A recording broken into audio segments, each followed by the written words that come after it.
চিকেনের একটা রেসিপি করেছিলাম। অ্যাকচুয়ালি আমি করেছে আশাই রান্না, আমি বলে দিয়েছিলাম, কিন্তু তখন বাড়িতে একজন গেস্ট এসে গেছিলো বলে আমি ভিডিওটা করতে পারিনি। এই চিকেনটা না বোনলেস চিকেন ছিল। আমি করেছি কি, আশাকে বলেছি যে বোনলেস চিকেনে দুটো টুকরো ছিল, প্রায় আধা কিলোর মতো ছিল চিকেনটা। ওটা রসুন দিয়ে, নুন হলুদ লঙ্কা গুঁড়ো দিয়ে, রসুন দিয়ে আগে বয়েল করে নিতে বলেছিলাম চিকেনটাকে।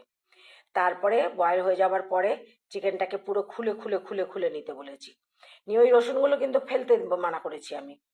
তারপরে আমি মানে ওই রসুনগুলো আর জলটাও ফেলতে মানা করেছি সেদ্ধ করার পরে।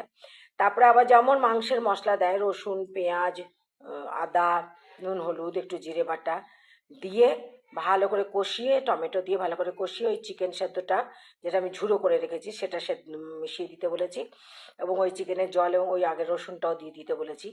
ভালো করে মাখিয়ে রান্না করেছে। তো এক রকমের রান্নার খেতে খেতে খেতে খেতে আমার বাড়ির সবার মুখটাও একটু একটু অন্যরকম আজকে খেয়েছে, সবার খুব ভালো লেগেছে। বলছে মা, আমি মানে নিজে নিজে আইডিয়া করলাম যে রোজ ওই একই রকমের ওদের চিকেন হয়, চিকেনের আমি হানি চিকেন করি, নয় চিকেনের ঝোল, নয় চিকেন পেঁয়াজি করে দিই, আজকে এরকম বলি আশাকে করে দিতে। তো ওরা, আমি তো খাই না, ওরা বললো খুব স্বাদ হয়েছে খেতে।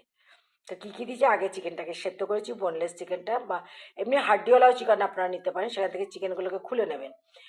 হ্যাঁ, যে কোনো মাংস বা চিকেন সেদ্ধ করবার সময় রসুন অবশ্যই দেবেন।